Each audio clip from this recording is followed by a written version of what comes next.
नाशिक दौऱ्यावर असताना रोहित पवार यांनी खासदार भास्कर भगरे आणि सुनील भुसारा यांच्यासोबत रिक्षातून प्रवास केला।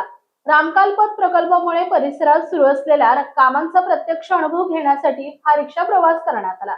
यावेळी स्थानिक परिस्थितीचीही त्यांनी पाहणी केली। दरम्यान नाशिकमधील रस्त्यांच्या कामांवर रोहित पवार यांनी टीका करत यामध्ये भ्रष्टाचार आहे, सत्ताधाऱ्यांचा मलिदा खाण्याचा प्रयत्न आहे असा आरोप रोहित पवार यांनी केलाय। पाहूया।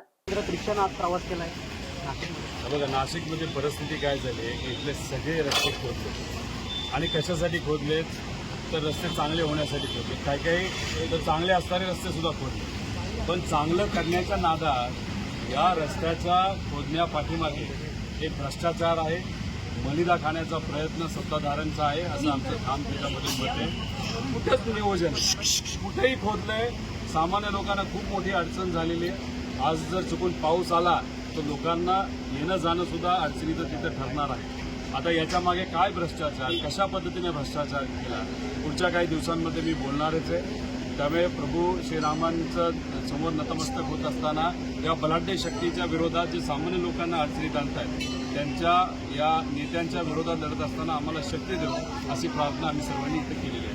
आपण आज दिवसभरात दुसरी माळ घालून घातली, सकाळी कांद्याची आणि येथे मंदिरात दर्शन घेतल्यानंतर आशीर्वाद म्हणून फुलाची माळ।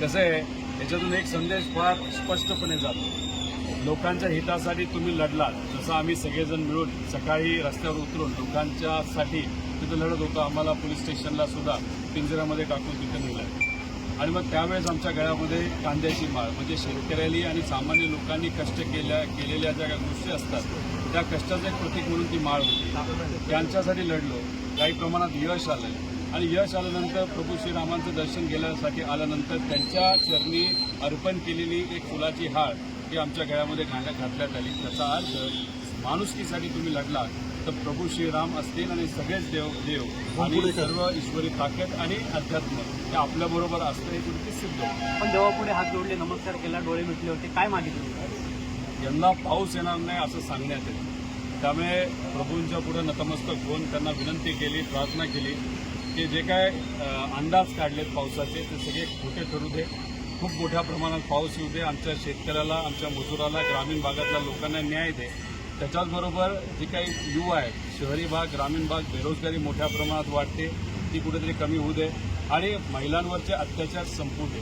आणि ही जी बलाढ्य शक्ती पुढे आहे आर्थिक दृष्टिकोनातून ईडी, सीबीआय ह्या सगळ्या गोष्टी करून आमचा आवाज, मीडियाचा आवाज दाबण्याचा जे लोक प्रयत्न करत आहेत या बलाढ्य शक्तीच्या विरोधात लढण्याची आम्हाला शक्ती देऊ अशी मी प्रभूंच्या चरणी प्रार्थना केली आहे।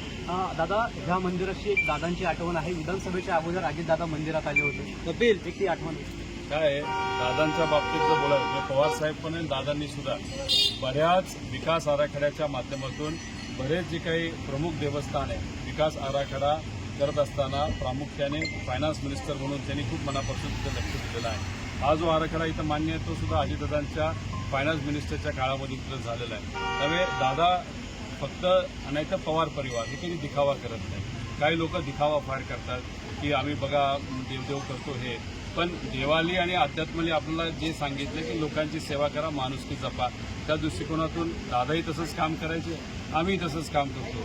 धर्माचा शोषा आम्ही करत नाही, पण माणुसकी वाचवण्यासाठी प्रामाणिकपणे त्या ठिकाणी नक्कीच करतो।